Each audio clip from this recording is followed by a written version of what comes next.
اور پاکستان کی جو کہتے ہیں نا سیاسی استحکام ہے، یا جس پہ آپ نے کہا کہ دہشت گردی کی نئی لہر جو ابھرتی ہوئی دکھائی دے رہی ہے، اس کا تعلق جڑتا ہے افغانستان کے ساتھ. اور آپ دیکھیں کہ 8 ماہ میں ہمارے وزیر خارجہ کو اتنی مہلت نہیں مل سکی کہ وہ ایک دورہ کر سکے افغانستان کے ساتھ اور جا کر معاملات کو آگے بڑھا سکے. دیکھیے، ہم نے افغانستان پر ہماری حکومت کی، پی ٹی آئی گورنمنٹ کی، عمران خان کی گورنمنٹ کی ایک پالیسی تھی. ہماری پالیسی کیا تھی؟ ہم کہہ رہے تھے کہ وہاں کوئی عسکری حل نہیں ہے، پولیٹیکل سولوشن چاہیے. ہم نے انٹرنیشنل کمیونٹی کو قائل کیا، انٹرنیشنل کمیونٹی قائل ہوئی. پیس پروسیس کا آغاز ہوا، ہم نے دوحہ پیس پروسیس پہ حصہ بنے اور کامیابی سے اگریمنٹ ہوا. اس کے بعد انخلا ہوا، انخلا میں ایویکویشن میں پاکستان نے پورا تعاون کیا اور دنیا نے پاکستان کی کارکردگی کی تعریف کی. اس کے بعد آپ چلیں، خدشہ تھا کہ جب یہ وہاں سے انخلا ہوگا کولیشن فورسز کا تو ایک نیا ہجوم آئے گا، 4-5 ملین نیا انفلکس آ جائے گا. الحمدللہ مینج کیا، نہیں آیا. خیال یہ تھا کہ یہ ریفیوجیز کے ساتھ ساتھ ایک دہشت گردی کی نئی لہر آئے گی، نہیں آئی، مینج ہوا. آج آپ دیکھ رہے ہیں کہ سب کچھ وہ درم برم ہو گیا کہ ان کا فوکس ہی نہیں ہے. ان کا فوکس سیاست پر ہے، جوڑ توڑ پر ہے. آج پوری پی ڈی ایم کی حکومت ہے، نون لیگ ہے، پی پی پی ہے، پنجاب کا تختہ الٹنے پر لگے ہوئے ہیں، خرید و فروخت ہے، بولیاں لگ رہی ہیں، آ رہے ہیں جا رہے ہیں. نہ معیشت پر توجہ ہے، نہ اسٹیبلٹی پر. نیشنل سیکورٹی کمیٹی کا آج اجلاس تھا. آپ نے فرمایا کہ نیشنل سیکورٹی کمیٹی کے اجلاس میں 2 نقطوں پر ساری گفتگو ہوتی رہی. رائزنگ ٹرینڈ آف ٹیررزم، جس میں یہ حکومت ناکام دکھائی دے رہی ہے. یہ بلوچستان میں ایک نئی انسرجنسی ابھر رہی ہے. آپ کہہ رہے ہیں کہ ٹی ٹی پی اور بی ایل اے کا ایک نیکسس ہے، اور یہاں کیا ہو رہا ہے کہ بی اے پی کو پیپلز پارٹی میں کیسے ہم نے ضم کرنا ہے. یہ توجہ ہے آپ کی. سر، پرائیورٹیز کی بات میں آپ سے اگری کرتی ہوں. میں آپ سے اگری کرتی ہوں کہ اس وقت جو ملک کے پریسنگ ایشوز ہیں وہ یہ نہیں ہے کہ کس طریقے سے عمران خان کو سسٹم سے آؤٹ کیا جائے، یہ اس میں اگریمنٹ ہے. لیکن سر، یہ پہلی دفعہ نہیں ہوا ہے. جب اس طرح کے معاہدے ہوتے ہیں، جب اس طرح کے اسٹیٹ لیول پہ انگیجمنٹ ہوتی ہے، ہمیشہ شکایت رہتی ہے کہ پارلیمنٹ کے اندر جو ان کو اعتماد میں نہیں لیا جاتا. یہ جو معاہدے ہوتے ہیں کہ کس طرح سے واپس ریہیبلیٹیشن ہوگی، سر اس کے اوپر بھی اعتراضات ہیں خیر پختونخوا سے تعلق رکھنے والی اہم جماعتوں کی کہ بھئی یہ ہمیں اعتماد میں نہیں لیا گیا، اور شاید وہی جو ان کے خدشات تھے اب وہ سچ ہو رہے ہیں. میں عرض کروں ماریا بی بی، پہلی بات تو یہ ہے، مجھے یاد ہے کہ جب میں وزیر خارجہ تھا، جتنی جماعتیں اس وقت پارلیمنٹ میں ہیں ان کو دفتر خارجہ میں 1 سے زیادہ مرتبہ دعوت دی گئی، اور پوری افغانستان پر ہماری حکمت عملی، ہماری پالیسی، ہم نے کیا کھویا کیا پایا، ان کو اعتماد میں لیا، ان کو بریف کیا گیا. 1 نمبر 2، جتنے پارلیمنٹری لیڈرز ہیں ان کو ان کیمرہ 2 سیشن کیے گئے، جس میں اس وقت کے آرمی چیف اور اس وقت کے D G I S I موجود تھے. پوری بریفنگ ہوئی، پورا ان کو موقع دیا گیا، ان سے ان پٹ لی گئی. اس ان پٹ پر بھی کسی نے کوئی سلوشن نہیں بتایا. جو ہم پالیسی ہم نے اپنائی ہوئی تھی اس کا کوئی متبادل یا اس کی بہتری میں انہوں نے کوئی تجاویز نہیں دی. سیاسی نکتہ چینی، سیاسی پوائنٹ سکورنگ ضرور ہوئی، لیکن کوئی تجویز سامنے نہیں آئی. میں عرض کر رہا ہوں کہ پارلیمنٹ کو جو فورن ریلیشنز کمیٹی ہے، اسپیشل اجلاس بلایا گیا، ان کو بریفنگز دی گئی. ہم نے پارلیمنٹ کو اعتماد میں لیا، جو پارلیمنٹری کمیٹی اور نیشنل سیکورٹی ہے اس کو اعتماد میں لیا. اس کے علاوہ آج جس اکنامک اپنا نیشنل سیکورٹی کی بات کی جا رہی ہے، یہ پالیسی، نیشنل سیکورٹی کی پالیسی تو پاکستان کی تاریخ میں پہلی مرتبہ آئی ہے. اور کون لے کر آیا؟ تحریک انصاف کی حکومت. اور اس کا محور کیا تھا؟ Economic security.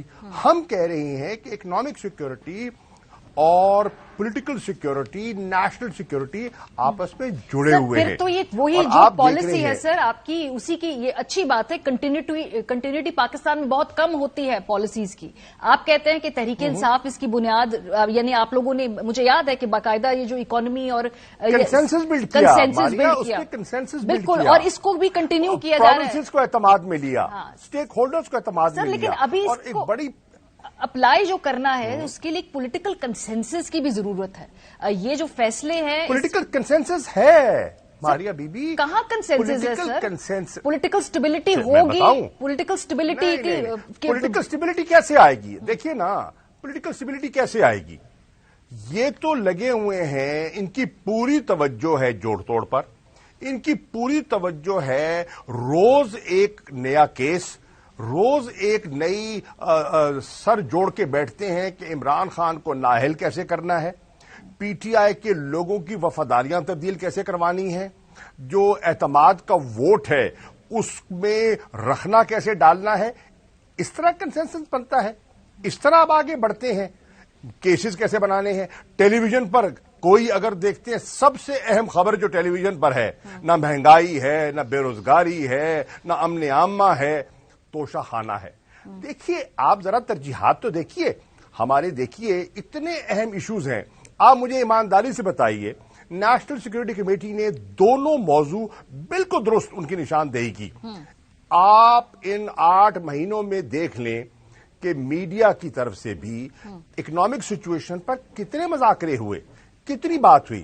ہم نے فیصلہ کیا ہے کہ اگر میڈیا کے بہت سے چینلز, آپ نے, آئی ایم گریٹفل کہ آپ نے ایک اہم موضوع پر آج بحث کا آغاز کر رہی ہیں, لیکن کتنے چینلز نے اس پر توجہ دی ہے. ہم نے تو فیصلہ کیا ہے کہ ہم ایک وائٹ پیپر لے کر آ رہے ہیں آن the economic poor performance of this government, اور کس طرح یہ کھوئے ہوئے ہیں, کوئی راستہ نہیں ہے. آج کیفیت یہ ہے ماریا کہ اس وقت جتنا اس ملک کا پیسے والا طبقہ ہے وہ روز بیٹھ کر اپنے ڈرائنگ رومز میں تدابیر سوچ رہا ہے کہ پیسہ ملک سے باہر منتقل کیسے کرنا ہے.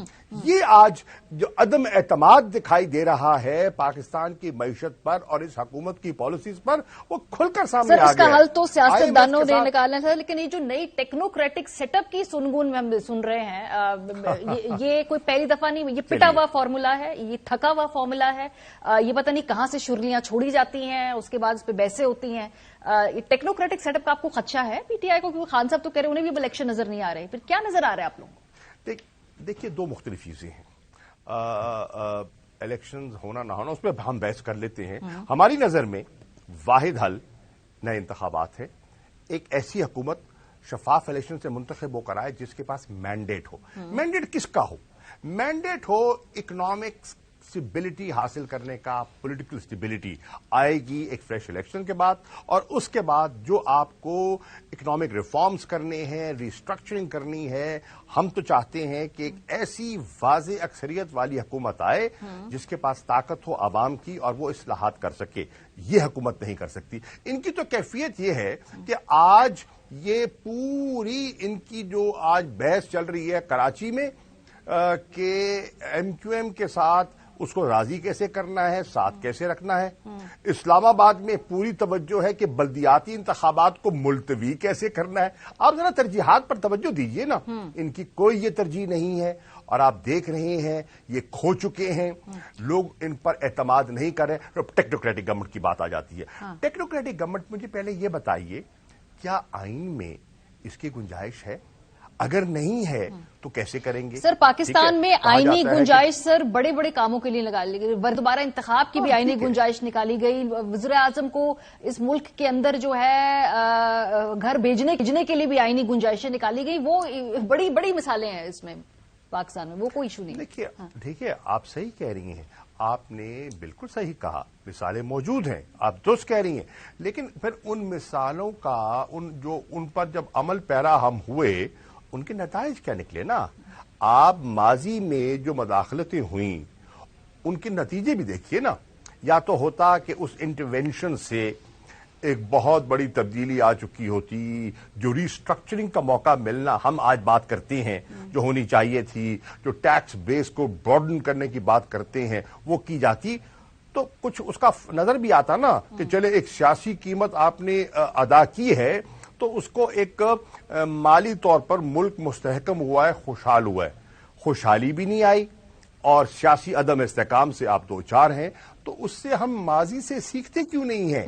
وہ راستے, وہ گھسے پٹے راستے جو ماضی میں نتائج نہ دے سکے, آج ہم پھر اس کو ہم پھر دہرانا چاہتے ہیں, اور وہی غلطیوں سے ہم نے کچھ سبق نہیں سیکھا. میں سمجھتا ہوں یہ فارمولاز کامیاب نہیں ہوں گے. اور پھر لوگ کیا دیکھتے ہیں؟ دیکھیے, مان لیا آپ کہہ سکتی ہیں کہ ہماری کارکردگی اچھی نہیں تھی, ہمارے میں یہ خرابی, ہمارے میں یہ خطا, مان لیتے ہیں. لیکن سوال یہ ہے, لوگوں نے ہماری اچھائی برائی کا جب موازنہ کیا ان چہروں کے ساتھ جو آج حکومت میں ہے, تو لوگ شش در رہ گئے کہ انہوں نے آنا تھا, ان کو لانا تھا, انہوں نے آنا تھا, کیا حل ان کے پاس ہے؟ اگر ان کے پاس حل ہوتا تو 40 سال یہ برسر اقتدار رہے ہیں. یہ تو کئی دہائیوں سے جو ڈیکیڈ آف ڈارکنس ہے, وہ ڈیکیڈ آف ڈارکنس جس کو عمران خان کہتے ہیں, وہ کون ہے اس کے حصہ دار؟ پی پی پی اور پی ایم ایل این. ان کا بٹوارا تھا نا, وہ گئے اور وہ آ گئے, وہ چھپے تو وہ ظاہر ہو گئے. تو اس سے حل نہیں نکلے گا. لوگوں کا ان پر اعتماد نہیں ہے. ٹیکنوکریٹک گورنمنٹ آپ لے آتے ہیں, اس کتنا سا چلائیں گے؟ اور جو وہ انٹرنیشنل فائنینشیل انسٹیٹیوشنز کے ساتھ وہ اگر معاہدے کرتے ہیں اور ان کا کوئی پولیٹیکل بائن نہیں ہوتا تو اس کا کیا ہوگا؟ یہ سب چیزیں ہیں, اس کے بارے میں غور و فکر کرنے کی ضرورت ہے. بہت شکریہ. شاہ صاحب ہمارے ساتھ موجود تھے. غور و فکر اگر جاتا 75 سال میں تو شاید ہم یہاں کھڑے نہیں ہوتے. وہی پرانے فارمولاز, وہی پرانی ٹرمز, وہی پرانی جارگنز نکال کے دوبارہ ایک پٹے ہوئے فارمولے کو دوبارہ آزمانے کی کوشش کی جاتی ہے اور ابھی بھی کی جا رہی ہے. بریک پہ جائیں گے. جب ہم واپس آئیں گے تو افغانستان کے اندر جو موجودہ صورتحال ہے, جو ڈپلومیٹک تعلقات اور ایک سیکیورٹی کرائسس اس سے جڑا ہوا ہے, اور جو دہشت گردی کی اس کے نتیجے میں ایک نئی لہر ہم سامنے دیکھ رہے ہیں, اس کے اوپر ذرا بات کریں گے. ہمارے ساتھ طاہر خان صاحب ہوں گے جو ہمیں بتائیں گے کہ ایکچولی ہو کیا رہا ہے. بریک کے بعد ہمارے ساتھ.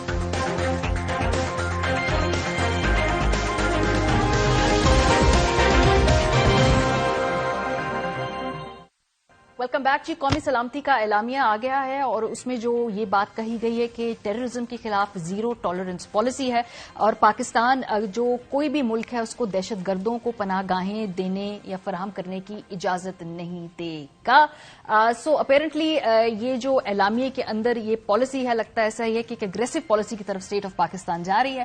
اس کا اندیا رانا ثناء اللہ صاحب نے ایک دن پہلے ایک ٹیلی ویژن انٹرویو پہ دے دیا تھا. اس کے بعد کافی ریاکشن بھی آیا افغان حکومت کی جانب سے. رانا ثناء اللہ صاحب نے 30 دسمبر کو یہ ایک پروگرام کے اندر کہا کہ بھائی اگر کہیں کوئی دہشت گرد کا ٹھکانہ ہے تو عالمی قانون کے مطابق ہمیں حق حاصل ہے کہ ہم اس پہ حملہ کریں. ایگزیکٹلی کہا کیا تھا رانا ثناء اللہ صاحب نے, ذرا آپ کو ہم سنواتے ہیں. دہشت گرد آپ پہ حملہ کرنے والا جو ہے وہ اپنی کسی جگہ سے بھی, اپنی جگہ سے یا اپنے ٹھکانے سے جو ہے وہ وار کرتا ہے تو وہ بین الاقوامی لا کے تحت بھی اور ادروائز بھی آپ کو یہ حق حاصل ہے کہ آپ اس کے اوپر جو ہے وہ آپ اٹیک کر سکتے ہیں. سب سے پہلے تو افغانستان کو, کیونکہ ہمارا وہ برادر اسلامی ملک ہے, ہم اسے کہیں گے کہ یہ ٹھکانے ہیں ان کو ختم کیا جائے اور ان لوگوں کو ہمارے حوالے کیا جائے, اور اگر آگے سے صوبہ نہیں ہوتا تو پھر یہ ساری چیزیں پھر ممکن ہے. 13 دسمبر کو بھی رانا ثناء اللہ صاحب نے ایک گفتگو کی اور اس میں انہوں نے کہا کہ یہ جو ہم سے وعدے کیے تھے افغان حکومت نے اور عالمی برادری کے ساتھ بھی کیے تھے, ٹی ٹی پی اور دیگر جو گروپس کے حوالے سے ایشورنسز دی گئی تھی, وہ پوری نہیں ہوئی اور ان کو روکنا چاہیے ہے. ذرا سنیے. افغان طالبان کا ان کو سپورٹ کرنا جو ہے ایک موقف ضرور ہے, میں اس سے انکاری نہیں ہوں. ہم بھی یہ چاہتے ہیں کہ جو تحریک طالبان افغانستان ہے وہ اس بارے میں جو اس کی کمٹمنٹس ہمارے ساتھ ہیں اور جو اس کی کمٹمنٹ جو ہے وہ انٹرنیشنل کمیونٹی کے ساتھ ہیں ان کو نبھائیں, اور وہاں پہ وہ ٹی ٹی پی ہو یا کوئی اور آرگنائزیشن ہو اسے اس قسم کی ایکٹیویٹیز کی نہ صرف اجازت نہ دے بلکہ ان کو جو ہے وہ پوری طرح سے جو ہے وہ روکیں.